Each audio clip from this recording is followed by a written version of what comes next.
اعوذ باللہ من الشیطان الرجیم بسم اللہ الرحمن الرحیم۔ السلام علیکم ورحمۃ اللہ وبرکاتہ۔ ناظرین کرام، سورۃ الفاتحہ، سورۃ الاخلاص اور سورۃ الکوثر کی طاقت دیکھیے کہ یہ تین صورتیں اگر کوئی فقیر بھی ان تینوں صورتوں کو ملا کر ایک ساتھ پڑھ لیتا ہے تو وہ بھی صاحب استطاعت اور دولت مند بن جاتا ہے۔ جو شخص کسی بھی پریشانی کے اندر مبتلا ہے، وہ پیسے کی پریشانی ہے، دولت کی پریشانی ہے، رزق کی پریشانی ہے، بس یہ تین صورتیں ملا کر پڑھنے کی دیر ہے، اس کی تمام پریشانیاں حل ہو جائیں گی، ہر مشکل ختم ہو جائے گی، قرضے سے نجات مل جائے گی۔ اگر وہ مقروض ہے اور پیسوں کی بڑی اشد ضرورت ہے تو فوری طور پر دیر نہ کریں، اس وظیفے کو کریں۔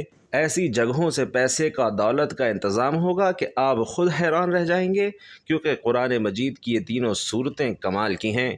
آپ نے شاید اس سے پہلے اس طرح کا عمل یا وظیفہ نہیں کیا ہوگا۔ ناظرین، یہ خاص عمل، یہ خاص وظیفہ خاص لوگوں کا ہے۔ آئیے آج اس وظیفے کی جانب آپ کو لے کر چلتے ہیں۔ یہ وظیفہ کرتے ہی آپ کی زندگی بدلے گی، حالات بدلیں گے اور انشاءاللہ دن بدن عروج ملتا جائے گا۔ بس ایک ہی دن کے عمل سے ایسی جگہوں سے رزق آئے گا، اور اتنا آئے گا، ایسے آئے گا جیسے آسمان سے بارش برستی ہے، جیسے آندھی اور طوفان آتے ہیں۔ اب آپ کو رزق کے پیچھے، دولت کے پیچھے بھاگنے کی ضرورت نہیں، بلکہ دولت خود آپ کی تلاش کر کے آپ کے پیچھے آئے گی۔ ذرا سنیے گا کس قدر یہ سورہ مبارکہ سب سے پہلے آپ نے اس عمل کا طریقہ سننا ہے اور بڑی توجہ کے ساتھ سمجھنا ہے۔ سب سے پہلے کون سی صورت پڑھنی ہے؟ جو ترتیب لکھی ہوئی ہے، سورۃ الفاتحہ، سورۃ الاخلاص اور سورۃ الکوثر۔ ان کی طاقت کا شاید آپ کو اندازہ نہیں ہے۔ ہر ایک صورت کی الگ الگ طاقت، الگ الگ شان ہے، لیکن جب تینوں مل جاتی ہیں تو پھر اس کے نظارے دیکھنے والے ہوتے ہیں، اس کے معجزات دیکھنے والے ہوتے ہیں۔ آپ کو اندازہ نہیں ہے۔ عمل کا طریقہ کار سمجھیے گا۔ اس عمل کو آپ نے باوضو کرنا ہے، نماز کے بعد کرنا ہے۔ یہ دو باتیں اپنے ذہنوں میں اتار لیں اور انہیں اچھی طرح یاد رکھیے۔ دیکھیے، یہ مبارک صورتیں ہیں کہ ان میں سے ہر ایک صورت کی اپنی شان ہے۔ ان کی شان اور طاقت اتنی ہے کہ اس کو حضور صلی اللہ علیہ وسلم نے، یعنی سورۃ الفاتحہ کو نور فرمایا کہ یہ نور ہے، اور سورۃ الکوثر یہ دشمنوں سے نجات کے لیے، اور سورۃ الاخلاص رزق کی فراوانی کے لیے۔ اس کا وظیفہ تو میرے آقا نے اپنے ایک غریب صحابی کو بتایا تھا، جو چند دنوں میں اتنا مالا مال ہوا کہ حضور کی بارگاہ میں حاضر ہوا اور عرض کی کہ یا رسول اللہ، اب اتنا رزق اللہ نے عطا کر دیا ہے کہ سمجھ نہیں آتی کہاں اٹھاؤں، کہاں رکھوں۔ مطلب گھر رزق سے بھر جاتا ہے۔ اس لیے ناظرین، اب آپ نے کرنا کیا ہے، ذرا دھیان سے سنیے گا۔ ان تینوں صورتوں کو سب سے پہلے آپ نے حضور سرور کونین، امام الانبیاء، خاتم النبیین کی ذات پر درود پاک پڑھنا ہے، اور درود پاک پڑھنے سے پہلے ہم تعوذ اور تسمیہ پڑھتے ہیں۔ جب تعوذ پڑھتے ہیں تو شیطان مردود سے نجات مل جاتی ہے۔ شیطان پھر عمل میں دخل اندازی نہیں کرتا اور دور بھاگ جاتا ہے۔ جب شیطان دور ہو جاتا ہے تو 100% ہمیں وظیفے کے اندر طاقت مل جاتی ہے، کامیابی مل جاتی ہے۔ دیکھیے، اعوذ باللہ من الشیطان الرجیم پڑھنے میں چند راز ہیں۔ اعوذ باللہ پڑھنا گویا خلق سے خالق کی طرف رجوع کرنا ہے، اور یہ تصوف کی پہلی سیڑھی ہے۔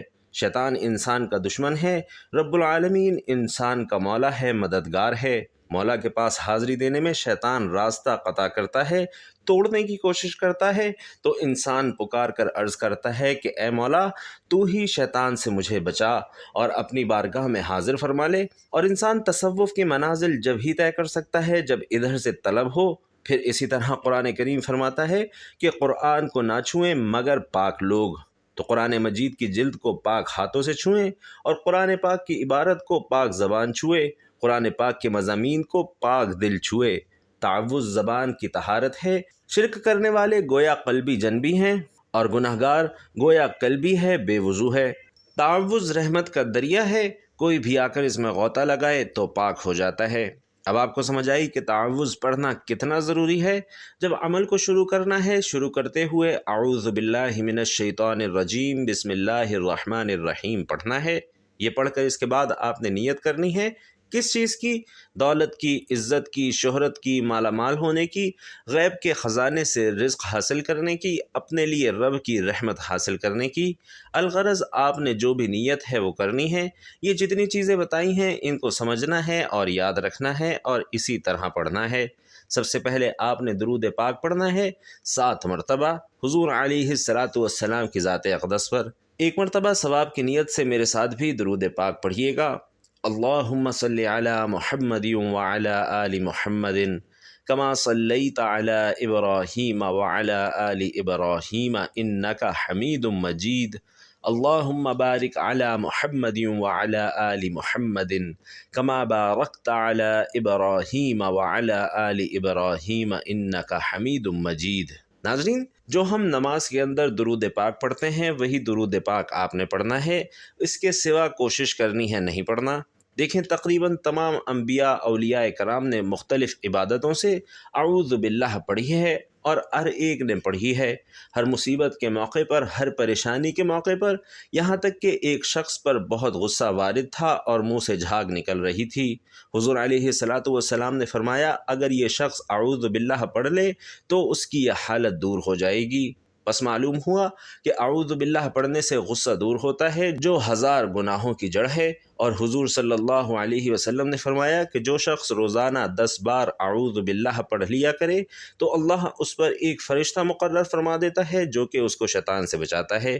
تفسیر روح البیان میں ہے کہ اعوذ باللہ کی تفسیر میں فرمایا، حضرت حسن رضی اللہ تعالی عنہ فرماتے ہیں جو حضور قلب کے ساتھ اعوذ باللہ پڑھے تو رب اس کے اور شیطان کے درمیان 300 پردے حائل کر دیتا ہے۔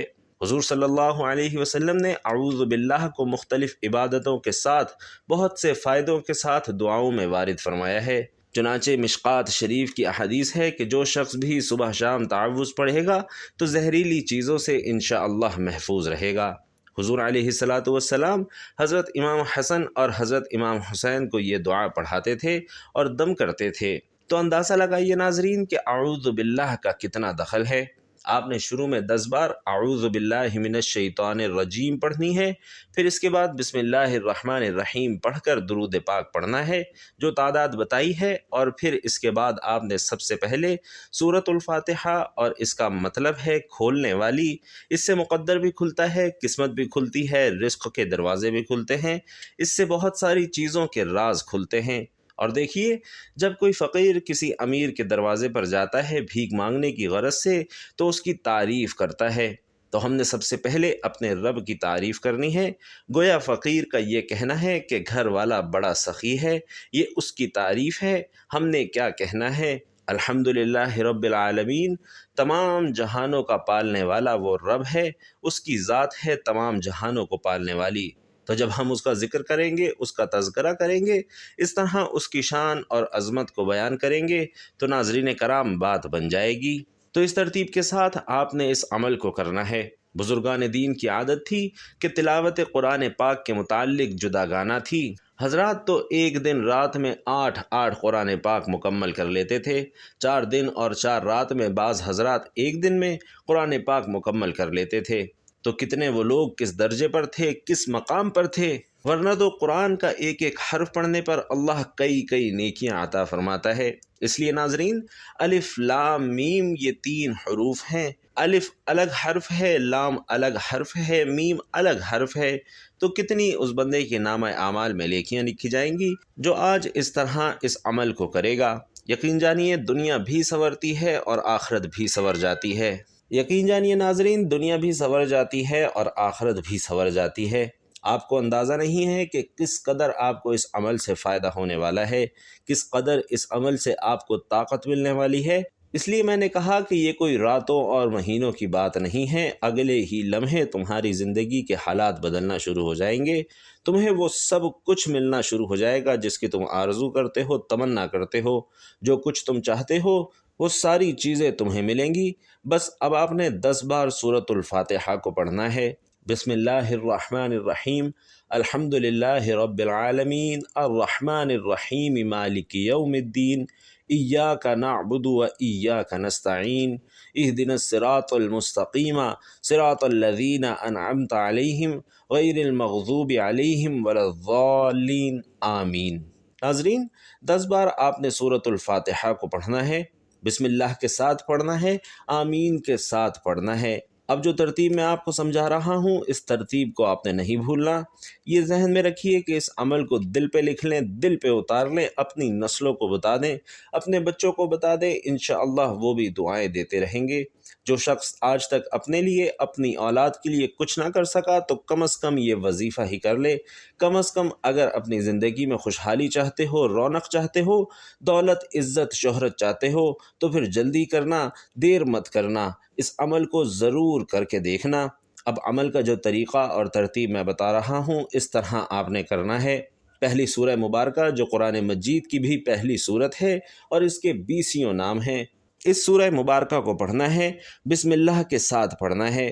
دیکھیے اس میں ہر بیماری کی شفا ہے، صرف یہ دولت کے لیے نہیں ہے، اس کے علاوہ جتنی بھی پریشانیاں ہیں، ہر پریشانی سے نجات کے لیے یہ سورت بہترین ہے۔ اس لیے میں نے کہا کہ بسم اللہ کے بغیر نہیں پڑھنی۔ تینوں صورتوں کے شروع میں آپ نے بسم اللہ لازمی پڑھنی ہے، اور جتنی تعداد بتاتا جاؤں اتنی ہی تعداد میں آپ نے پڑھنی ہے، اور ہر صورت کے شروع میں بسم اللہ الرحمن الرحیم پڑھنی ہے۔ اس سے دنیا کے تمام مسائل، تمام مصیبتیں جتنی بھی ہیں، انشاءاللہ اللہ ساری کی ساری حل فرمائے گا۔ حضرت عیسیٰ علیہ السلام کا ایک قبر پر سے گزر ہوا، دیکھا اس میں میت پر عذاب ہو رہا ہے۔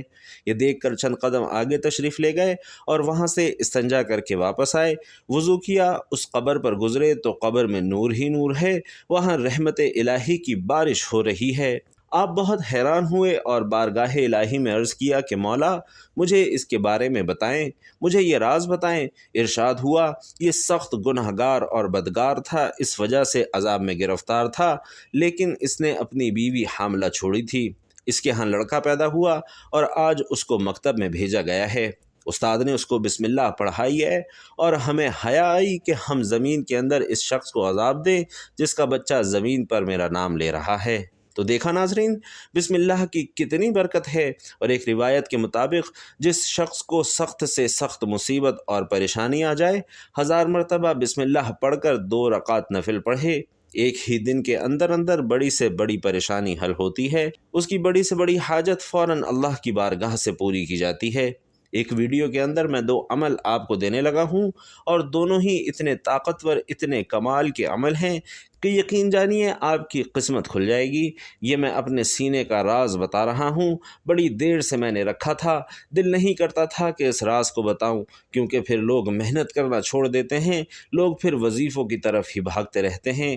اس لیے رزق حلال کے لیے محنت کرنا بھی عین عبادت ہے، بشرطے کہ رزق حلال کے لیے کوشش کی جائے، حرام کے لیے نہیں۔ رزق حلال کی تلاش میں نکلیے اور انشاءاللہ دیکھیے آپ کے حالات کیسے بدلتے ہیں، حالات بدلتے جائیں گے۔ سورۃ الفاتحہ کو آپ نے اس طرح پڑھ لیا بسم اللہ کے ساتھ، اور آپ نے سورت کے پڑھنے کے بعد دوسرے نمبر پر جو سورت ہے وہ سورۃ الاخلاص ہے۔ سورۃ الفاتحہ کی 7 آیات ہیں اور جنت کے 7 دروازے ہیں، دوزخ کے 7 اور زمینیں اور آسمان 7 ہیں۔ حاجی جب حج کرنے کے لیے جاتے ہیں، عمرہ کے لیے جاتے ہیں، خانہ کعبہ کے طواف کے چکر کتنے لگاتے ہیں؟ 7۔ کنکریاں کتنی مارتے ہیں؟ 7۔ ہفتے کے اندر دن کتنے ہیں؟ 7۔ تو اس 7 کا عدد تمہاری 7 نسلوں کو بدلے گا، تمہاری 7 نسلوں کو رنگ دے گا۔ بس اس عمل کو کر کے دیکھنا، پھر اس کے بعد محتاجی اور اس طرح کی پریشانیاں ہمیشہ ہمیشہ کے لیے ختم ہو جائیں گی۔ یہ سورہ مبارکہ پڑھنے کے بعد دوسرے نمبر پر آپ نے کیا پڑھنا ہے، آخر میں ٹائم بھی بتا دوں گا، وقت بھی بتا دوں گا کہ کس وقت آپ نے یہ وظیفہ کرنا ہے، اور اس ترتیب کے ساتھ جو ترتیب میں آپ کو عرض کر رہا ہوں شروع سے لے کر آخر تک اسی ترتیب کے ساتھ کرنا ہے۔ عمل تو صرف چند منٹوں کا ہے، لیکن سمجھ تب آئے گی جب آپ مکمل سمجھ کر کریں گے۔ اگر آپ نے توجہ نہ کی اور مکمل نہ دیکھ سکے تو ہو سکتا ہے آپ کو وظیفہ کرنے میں دقت ہو، مشکل ہو، آپ وظیفے کو غلط کر بیٹھے۔ اس لیے کوشش کریں کہ عمل کرتے ہوئے صرف آپ کے 3 سے 5 منٹ لگیں گے۔ یہ آپ کو اتنا مبارک عمل بتا رہا ہوں کہ یقین جانیے میں تو یہ عمل بہت کم بتاتا ہوں، میں نے ایک بار بتایا تھا، لوگوں نے یقین جانیے ایسے ایسے لوگوں نے آ کر پھر دعائیں دی کہ میں بیان نہیں کر سکتا۔ اب اسی طرح اس کے بعد دوسری صورت ہے سورۃ الاخلاص۔ اس کے میں نے کئی فضائل پہلے بھی آپ دوستوں کو بتائے ہیں، کیونکہ یہ صورت ایسی صورت ہے کہ جس کو ایک بار پڑھیں تو اللہ 100 شہیدوں جتنا ثواب عطا فرماتا ہے۔ جو بندہ اس کو 3 بار پڑھتا ہے، اللہ پورے قرآن مجید پڑھنے کا ثواب عطا فرماتا ہے۔ اور پھر اس صورت کے بارے میں آتا ہے کہ جو بندہ اس کو پڑھتا ہے، 4 خلفائے راشدین ان کی پیشانیوں کے اوپر ایک ایک آیت لکھی ہوئی ہے، اللہ ان کے برابر اس بندے کو ثواب عطا فرماتا ہے۔ تو وہ شخص کتنا خوش نصیب ہے جو اس صورت سے محبت کرتا ہے۔ اور ایک حدیث پاک میں یہ بھی آتا ہے کہ جو بندہ اس صورت کو محبت کے ساتھ پڑھتا ہے، شوق کے ساتھ پڑھتا ہے، خلوص دل کے ساتھ پڑھتا ہے، تو اللہ تبارک و تعالی اس کے رزق میں وسعت کے ساتھ ساتھ دنیا اور آخرت میں کامیابی کا ذریعہ بنا دیتا ہے۔ اور کل قیامت کے دن یہ صورت اس بندے کی شفیع بن جاتی ہے، یعنی سفارش کرنے والی بن جاتی ہے۔ اس لیے سورہ مبارکہ کو آپ نے 10 بار پڑھنا ہے۔ بسم اللہ الرحمن الرحیم، قل هو اللہ احد اللہ الصمد لم یلد ولم یولد ولم یکن لہ کفوا احد۔ ناظرین کرام، ایک صحابی بڑی اس صورت کے ساتھ محبت کرتے تھے، اس کو پڑھتے رہتے تھے، چلتے پھرتے پڑھتے، اور جب وہ فوت ہوئے ان کے جنازے میں اللہ نے لاکھوں فرشتے بھیج دیے۔ تو جو بندہ اس سورہ مبارکہ کو پڑھتا ہے، اللہ نوری ملائکہ کو، نوری فرشتوں کو اس بندے کے جنازے میں شامل کر دیتا ہے۔ تو یہ صورت پھر کتنی مبارک صورت ہے۔ پھر بھی اگر کوئی شخص اس عمل سے محروم رہ جائے تو اس کی سوائے بد نصیبی کے اور میں کچھ نہیں کہہ سکتا، اس لیے کہ یہ صورت، یہ عمل کرنے والا شخص اللہ کی غیبی مخلوق سے مدد حاصل کرتا ہے، اللہ کے خزانوں سے رزق حاصل کرتا ہے۔ اور آخری صورت بتانے لگا ہوں، اس کی تعداد بھی، طریقہ کار بھی، بس عمل اختتام کی طرف جا رہا ہے۔ اب اسی طرح آپ نے سورۃ الکوثر کو پڑھنا ہے۔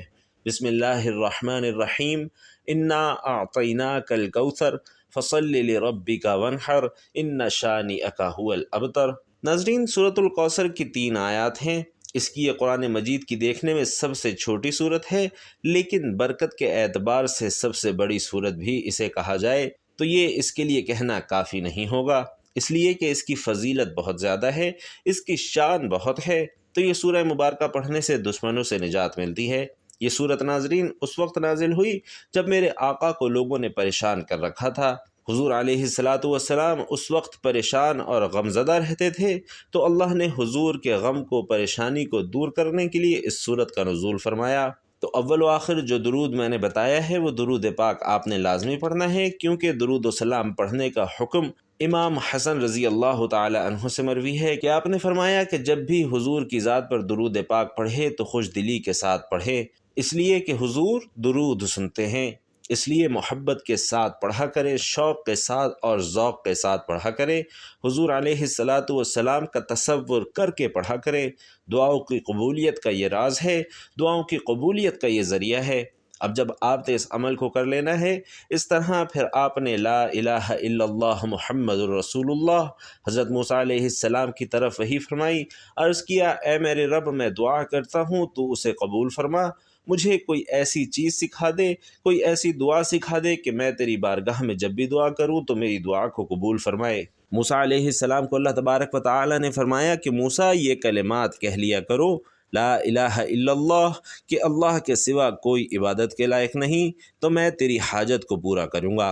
حضرت موسیٰ علیہ السلام نے عرض کی کہ یا اللہ، ان کلمات کو جو بندہ بھی کہے، فرمایا ہاں موسیٰ، جو بندہ بھی یہ کلمات کہے تو میں اس کی دعا قبول فرماتا ہوں، کیونکہ لا الہ الا اللہ ایک مرتبہ کہے، اگر 7 آسمان اور 7 زمینوں کو میزان کے ایک پڑے میں رکھ دیا جائے اور دوسرے میں لا الہ الا اللہ کو رکھ دیا جائے تو دوسرا والا پڑا بھاری ہو جاتا ہے۔ تو ناظرین، اس قدر اس کلمے کی شان ہے، اس قدر اس کی طاقت ہے۔ تو بھائیوں اور بہنوں، آپ نے پھر سورۃ الکوثر شریف پڑھنی ہے۔ بسم اللہ الرحمن الرحیم کے اندر اللہ کی 3 صفتیں موجود ہیں، اللہ، رحمان اور رحیم۔ اب پڑھیں بسم اللہ الرحمن الرحیم، انا اعطیناک الکوثر فصل لربک وانحر ان شانئک هو الابتر۔ اور ناظرین، اس سورہ مبارکہ کو بھی آپ نے 10 بار پڑھنا ہے۔ اب تینوں صورتیں مل گئیں، درمیان میں وقفہ نہیں ڈالنا، درمیان میں کسی سے بات، کسی سے گفتگو نہیں کرنی، اس طرح آپ نے پڑھنا ہے۔ پھر آخر میں درود پاک پڑھنا ہے، پھر آپ نے لا الہ الا اللہ پڑھ کر اللہ کی بارگاہ میں دعا کرنی ہے۔ اور اب اس عمل کا وقت بھی سن لیجئے کہ کب کب کس کس وقت آپ نے یہ عمل کرنا ہے، اور اس عمل کو کرنے کے بعد حسب توفیق کوئی بھی چیز آپ کے پاس ہے آپ اللہ کے راستے میں ضرور صدقہ کریں۔ یقین جانیے مٹی کو ہاتھ لگائیں گے انشاءاللہ سونا بن جائے گی۔ کوئی دشمن تمہاری طرف میلی آنکھ سے بھی نہیں دیکھے گا، اس لیے کہ فرشتوں کی ڈیوٹی لگ جاتی ہے۔ نبی کریم صلی اللہ علیہ وسلم نے فرمایا کہ جو شخص میری تعظیم کے پیش نظر مجھ پر درود پاک پڑھے گا تو اللہ درود شریف کے اس کلمے سے ایک ایسا فرشتہ پیدا فرماتا ہے جس کے دو پر ہیں، ایک مشرق میں دوسرا مغرب میں، اس کے دونوں پاؤں عرش کے نیچے ہیں۔ اللہ اس فرشتے سے فرماتا ہے تو میرے اس بندے پر رحمت بھیجنے کی دعا کر جس طرح اس نے میرے نبی کریم صلی اللہ علیہ وسلم پر درود پڑھا ہے۔ وہ فرشتہ اس بندے کے لیے قیامت تک رحمت کی دعا کرتا رہتا ہے۔ جس بندے کے لیے اللہ کے نوری ملائکہ فرشتے دعا کریں تو ناظرین اس بندے کی شان اور عظمت کا اندازہ آپ خود کر سکتے ہیں۔ اس لیے آپ نے اول و آخر درود پاک پڑھنا ہے، اور ان تینوں صورتوں کو ملا کر اسی ترتیب کے ساتھ آپ نے پانچوں نمازیں پڑھنے کے بعد ہر نماز کے بعد اس عمل کو کرنا ہے۔ صرف ایک دن میں آپ کو اس عمل کی طاقت کا اندازہ ہو جائے گا، اور مسلسل اسے جاری رکھیں، انشاءاللہ بہت جلد آپ صاحب استطاعت ہو جائیں گے۔ دعا ہے کہ اللہ پاک میرا سنانا اور آپ کا سننا اپنی بارگاہ میں قبول و منظور فرمائے، آمین یا رب العالمین۔